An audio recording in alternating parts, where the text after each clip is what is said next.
everyone? It's Dr. William James reporting to you. First things first, like the video and subscribe if you haven't. Click that subscribe button now. It costs you nothing to subscribe. We're trying to grow the channel.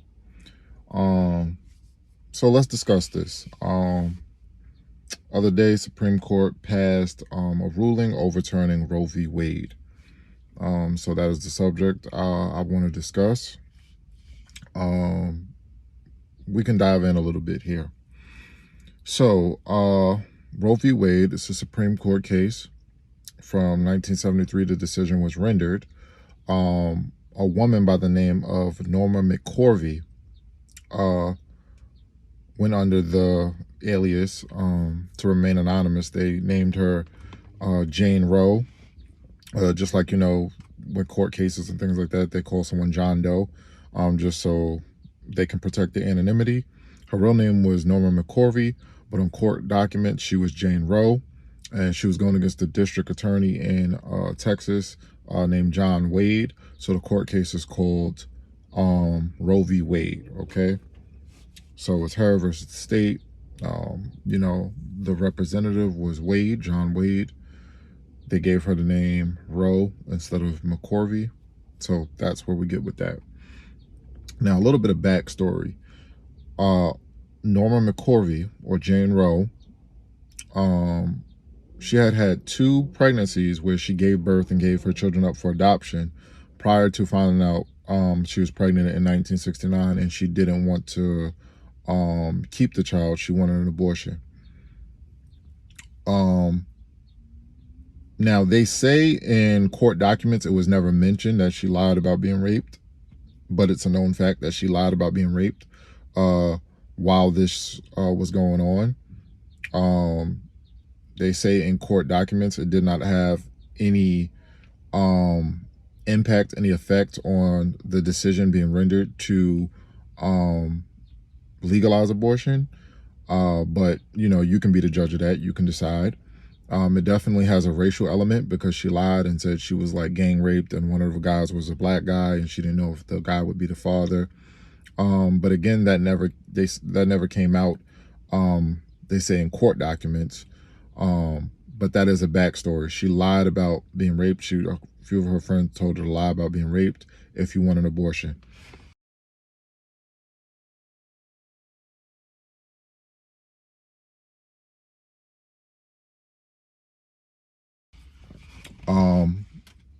So that element I think is very significant because,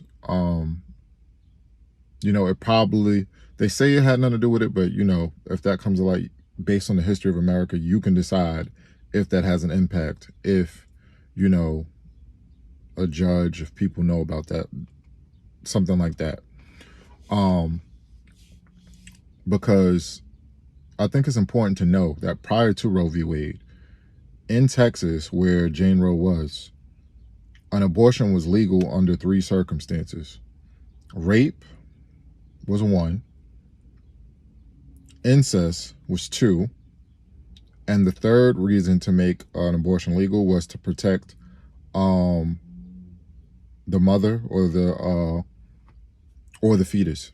Okay, so there's 3 reasons that would make an abortion legal, and I think everyone can agree with those 3. Like, I do know that there are some people, so when I say everyone, I mean the majority. There are some people who think even if someone is raped or even if it's a case of incest, the person should have the baby, put it up for adoption. I don't agree with that. I think rape, the person didn't ask for it. Incest, that could be a case of rape too, because usually the person is extremely young, someone older, taking advantage of them. So I would say that's a reason for, probable cause to get an abortion as well. And then, of course, to save the life of the mother or the fetus, like if the fetus will just, it's not going well, the pregnancy is, the baby is not going to make it and you want to terminate it early. I think those are 3 legitimate reasons. So, in her case, it was the sake of she just didn't want to have the 3rd baby. She just didn't want to carry it to term. She had already had 2 and put them up for adoption. She didn't want to do it a 3rd time.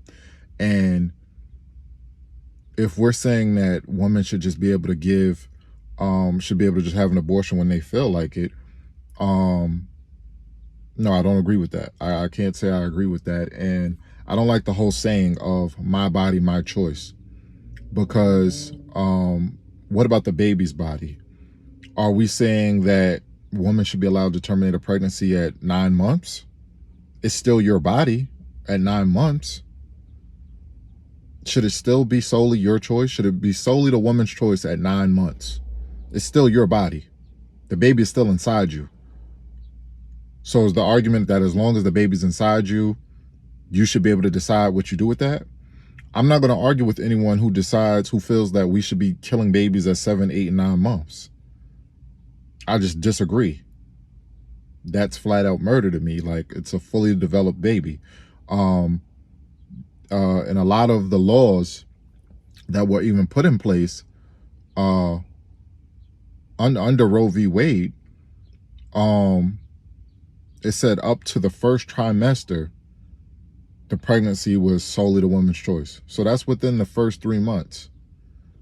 And then within the second month, not the second month, the second trimester. Yeah. So under the second trimester, the government could regulate an abortion, although they couldn't ban it, in order to protect a mother's health. And in the third trimester, they could still, ban an abortion in order to protect a fetus that could survive outside of the womb on its own. So if you're talking about killing babies who can survive on their own, just like, you know, if someone has a premature birth, you know, for whatever reason, whatever complication is going on, the baby's born early, but they still survive out of the womb because it's a fully developed baby. They don't need the mother anymore to survive. And then just the whole concept of speaking as if, you know, women make children on their own. You need a man and a woman to make a child.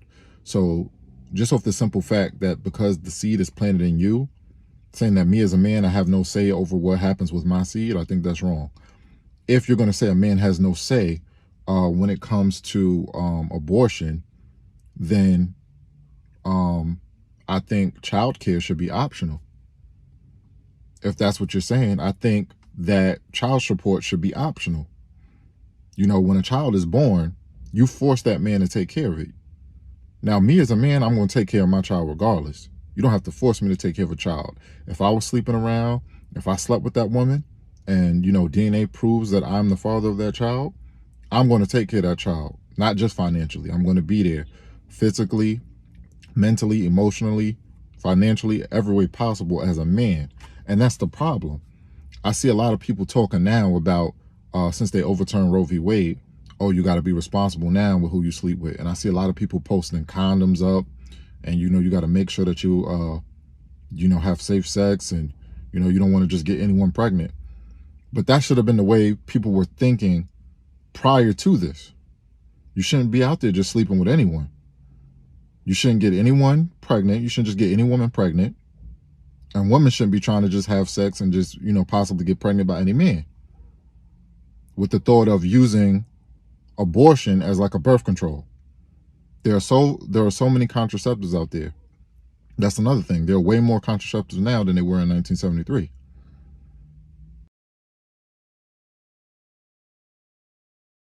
The only way to be sure you're not going to get someone pregnant or get pregnant is to be abstinent. Now, if you're not doing that, then you run the risk. Now, we know that there are certain contraceptives that are 99%, 99.9%, things like that. Condoms are like 99%, barrier method. But you still run the risk, and condoms pops and mistakes happen. Things happen. Even there's been cases with things going wrong with vasectomies. So there's only one way to be 100% certain you're not going to get pregnant. I don't think it's fair to use abortion as a birth control. Now let's talk about the pushback. They say that if abortion isn't legal, people who do not have the money to go to other states or other countries to get an abortion done legally, because that's what people do. People with money Even if it were illegal all across the United States, people will just get on a plane and fly somewhere where they can get it done legally. And the government will never know. The United States government will never know. But people who don't have the money, they will resort to trying to do it on their own. So there was a study done in the late 1960s, early 1970s, that said between 200,000 to 1.2 million women had tried to abort their baby illegally, like on their own. And in the United States currently, we average around 6.4 million pregnancies a year.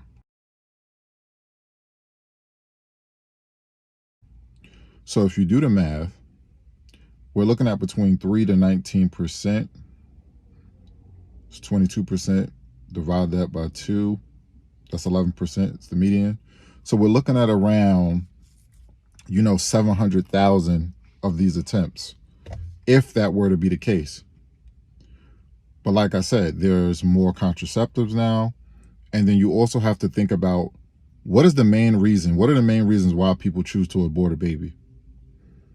They don't feel that they can take care of it financially, is one. Secondly, they're too young. They feel like they're not ready for a pregnancy. They might be 15, 16, 17 years old, younger than that. People are afraid of the reaction of those around them, like how they're going to be viewed, usually by a parent or guardian. Their mother or father are going to have a certain reaction, and they're going to they don't want to deal with it. So I think this is going to make people have more discussions with their children.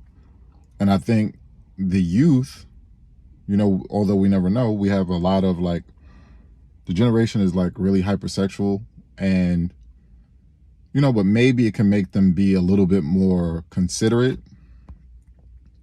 Maybe it can make them be a little bit more considerate as to what they're doing when they lay down with someone, and make sure they use protection, because you can't just run and get an abortion.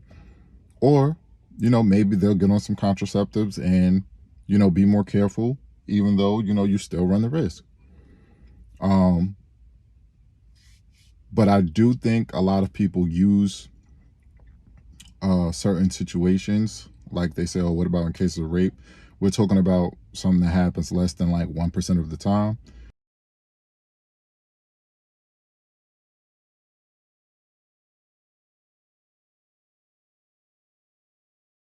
And even if that is the case, I do believe it should be legal for people who are raped, cases of incest, and cases of to save the mother's life, or if just a fetus won't make it. So for medical purposes, I don't think if you have a healthy baby inside you and everything is looking right medically and you weren't raped and there's no incest, I don't think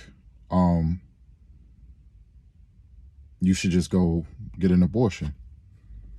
So, and I talked about this in my first book. In my first book, I discussed abortion, and I discuss what I'm discussing now. And I say, well, how will we determine if we say in cases of rape, a person is allowed to get an abortion?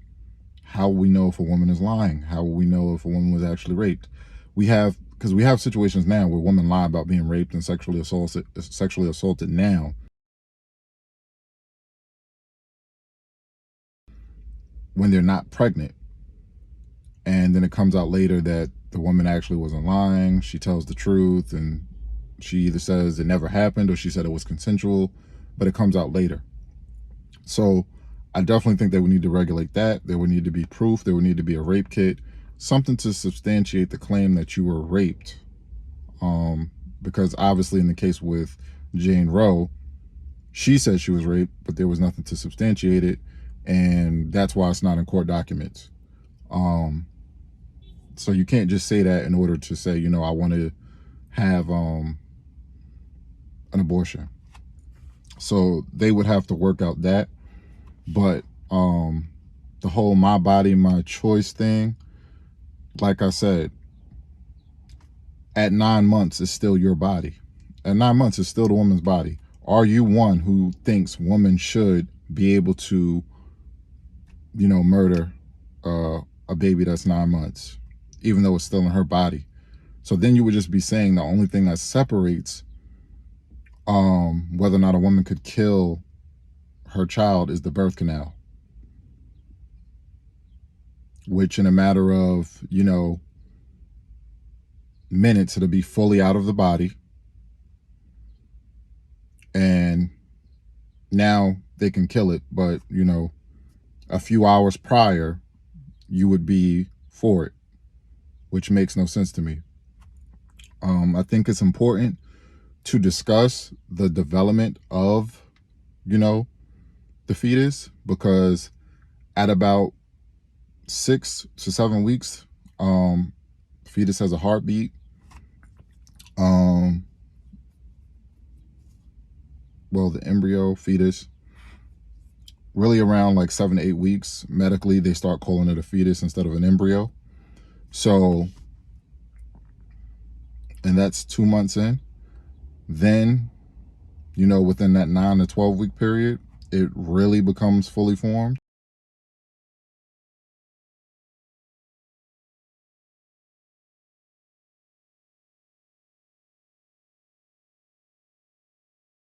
You start getting toenails, fingernails, all of the limbs start to attach in, the 9 to 12 weeks. So that's at 3 to 4 months.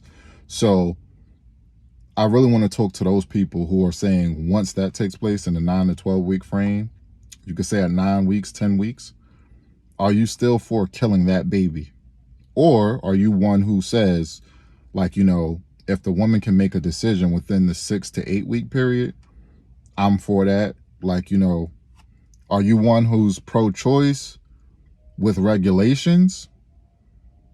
Or are you one who's just simply pro-life? Or are you one who's pro-choice for, up to 9 months? Like, I think that needs to be explained when we have this discussion with people. You know what I'm saying? I think what, abortion has done,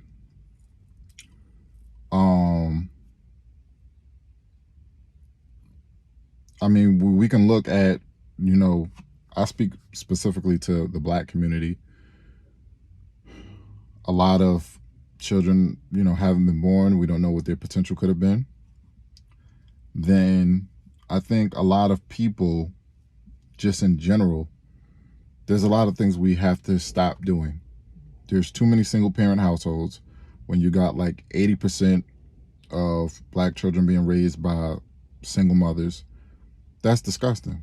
And I think too many people rely on government assistance, even though, they can't take care of a child on their own independently. And they feel like they don't need a man because they're going to get the aid of the government. But that child literally needs the father in their life. There's too much data that shows that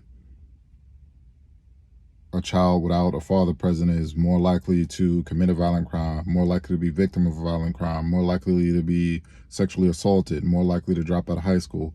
All of these statistics are out there as to what occurs when a child is fatherless. So I think just in general, we need to be more conscious of who we're sexually active with, who we get pregnant, who we get pregnant by, and we need more planned pregnancies. All right. And, obviously people are going to have their moments. People are going to, find people attractive, and then, sexual intercourse will happen. But I think just in general, people need to be more conscious and more aware of the situation, not just thinking like, oh, if I get pregnant, I'll just get an abortion. So I think that this opens up the floor for that. Y'all can let me know what y'all think. Like, comment, subscribe. Please share the video. Peace. face is her body, her choice. And not exactly the statement, because you should never force somebody into having a kid, but more the results of what that statement causes for men nationally. It is considered oppressive, unethical, and disgusting to force a woman into having a child when a pregnancy wasn't planned. Our society chooses to show sympathy towards mothers who don't have any better options and end up putting their babies in dumpsters. We say she was scared, she didn't have another choice. Maybe if she was given the right to abortion or adoption, maybe that wouldn't have happened. But men? What happens when a man is involved in an unplanned pregnancy? Do we help him? Do we give them understanding? No, we shame them. We shame the men who run off because they said that they weren't ready. They're not given the right to financial abortion. And her body, her choice is a life-altering decision for him that he gets no control over that does affect him for the rest of his life. Or it's on the dad. What happens when the dad can't pay? Take responsibility. Here's the thing. If we can have understanding and sympathy towards the fact that sometimes situations are unplanned, life happens. Women should have the right to a second option should an unplanned pregnancy happen. Whether it just be through straight up being irresponsible, not having access to birth control, condoms, etc., sexual assault. Like, we're calling these basic human rights now. But a guy, he doesn't get that choice. Doesn't matter if he's 16 years old. And what if he was sexually assaulted? Our society still laughs at the fact that males get sexually assaulted. We still call young boys getting molested by their babysitters just a porn fantasy. We question them in their situations of sexual assault and rape. So what about those situations, huh? Sexually assaulted, not believed, has to pay for the kid. There are some outrageous stories out there like that. Lifestyle and a part of society to have a baby with a bunch of different dudes, collect child support, and live off of it. This is a human rights violation for men as well.